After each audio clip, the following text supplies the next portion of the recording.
بسم اللہ الرحمن الرحیم۔ خوشخبری کہو کہ اس ماہ ربیع الاول کا چاند طلوع ہوا جو اسلام کی بہار کا مہینہ ہے، وہ مہینہ جس میں ہدایت کی صبح نمودار ہوئی اور نیکی کے چشمے نکلے، وہ مہینہ جس میں وہ شخص ظاہر ہوا جو عرب کو تاریکی سے روشنی میں، جہالت سے علم میں، وحشت سے تہذیب، کفر سے توحید، ذلت و پستی سے عزت و فضائل کی طرف لایا۔ پس اس وقت مذہباً سب سے بڑی قوم کے نزدیک سب سے بڑا مہینہ ہے، اور مذہب خدا کے نزدیک صرف اسلام ہے۔ وہ مہینہ ہے جس کے لیے ہم پر واجب ہے کہ اس کا مسرت، تبسم، خوشی کے ساتھ استقبال کریں، کیونکہ اس مہینے میں ماہ کامل ہو جائے تو زمین و آسمان کا بدر کامل طلوع ہوا اور زمین و آسمان خدا کے نور سے چمک اٹھے۔ ہم پر واجب ہے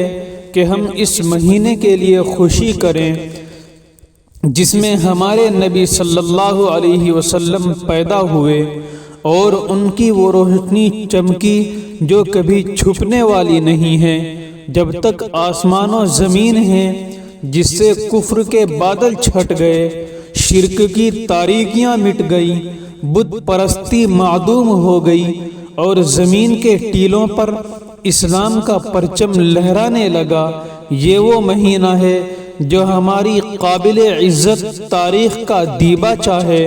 اور ہمارے روشن دنوں کی صبح ہے۔ حضور اکرم صلی اللہ علیہ وسلم کی ولادت کائنات کا اہم ترین واقعہ ہے۔ بحر احمر کی مضطرب لہروں سے عرب کا آفتاب زر فشاں طلوع ہوا،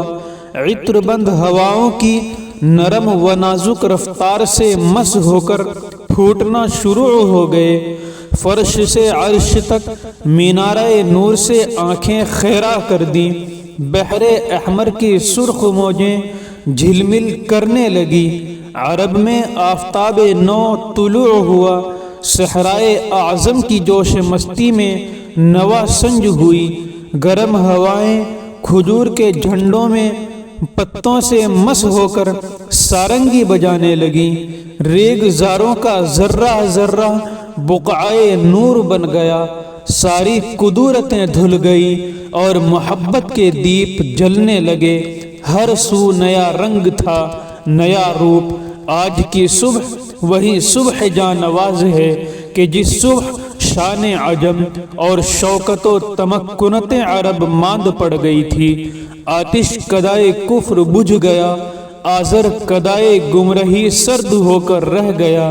صنم قدوں میں خاک اڑنے لگی، توحید کا غلغلہ اٹھا، شاہ حرم، شہنشاہ کونین اور امام الانبیاء عالم ارواح سے عالم مکان میں تشریف لائے۔ سلام ان پر، درود ان پر۔ آج اس ذات گرامی کی آمد کا دن ہے جن کی بشارت توریت اور انجیل نے دی۔ آج اس ظہور قدسی کا دن ہے جن کے قدموں کی چاپ عیسیٰ علیہ السلام، موسیٰ علیہ السلام اور داؤد علیہ السلام نے سنی تھی۔